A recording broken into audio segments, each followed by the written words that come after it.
This week on Dog Nose TV, Wild Rides is going to take you inside of Elmer, Ontario with Dave Green's Rotten Choppers. Dave's the master builder.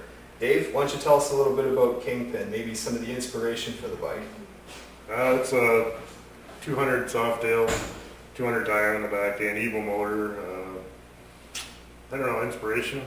I don't know, it's just kind of a bobber thing, you know, kind of retro looking Indian Larry sort of thing. Cool, yeah, you can see the Indian Larry influence. Why don't you tell us a little bit about the risers you've built here? Those were made by a guy just north of us here. He made them in his garage. They're a 6-gun kind of copy of Billy Lane's things, you know. When you're looking at $700-800 American, you kind of make them back home, you know. Absolutely. Yeah. What about the paint job? Who did the paint for Kingpin? We did the paint here. It's all done in house.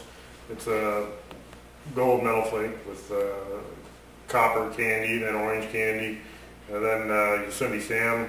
He's like old hot rod famous dude. He come down and he pinstriped it all, did all hand pinstriped on top and on the fender and everything. These pipes, Dave, did you do these pipes yourself as well? No, they're just they're Ultima pipes. They come out of Midwest. They're just kind of funky looking things, make a lot of noise, a lot of fun. We built the motor out of parts. Tell us a little bit about the rear fender that you've got here. It's actually off like a late 70s, early 80s Sportster, and we widened it out to fit the swing arm. Welded in the struts. The struts are all built right into the fender and everything now. The fender's widened about 3 inches to clear the bigger tire. We just cut it up, welded it up, formed it, and that's what it is. Okay, Dave, this is a 2005 250 Softail that you built for a customer. Customer come to you with his own design pretty much in mind, or what? Yeah, he had pretty much his own ideas. He come down on a regular basis, probably over a 2-week period. We did all the rear fenders widened and welded right to the swing arm so it actually moves with the suspension on that. He wanted the wide tire on the front. There's 18 by 4 1/4 on the front, which most guys would go with like a 21, just as a heavier looking bike. Big fat tubes and everything.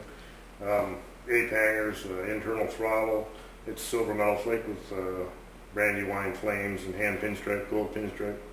Yeah, it's a beautiful paint job. You guys do all your own paint here at Rotten Choppers too? Yeah, we do 90% of the paint.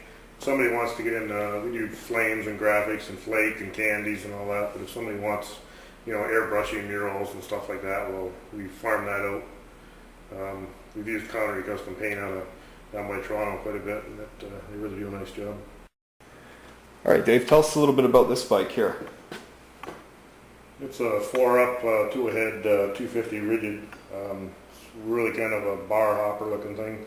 We're really comfortable to sit on that. Handmade the pipes. They're all made out of leftover pieces, twisted and bent around and welded together, and that. Little fender struts on the back. It's candy apple red over sunset red pearl. Billet front end, billet wide guard, trees, risers, billet handle grips. It's a lot of fun to ride. Seat's all handmade. It's kind of rustic looking like an old saddle. Local fella, he makes those for us. Does a really nice job with leather work. With the 250, and it's an early shovel, like a early 80s 80 cubic inch shovel head. Kind of a retro motor with a belt drive and everything. It's a lot of fun to drive. All the bikes we build, like, they concentrate on being rideable, driven bikes. Like when you're blasting down the 401, you'll see one of these bikes going the other way. It's not, you know, these aren't trailer queens. You know, they're made to be ridden. I've ridden rigids to North Carolina, to Quebec, to Kingston, to, you know, everywhere. I've ridden the rigids in Florida. Like, I like to ride them, and they're built to be ridden. You know, these guys buy them and just set them away. That's no fun. It's like losing the whole point of it.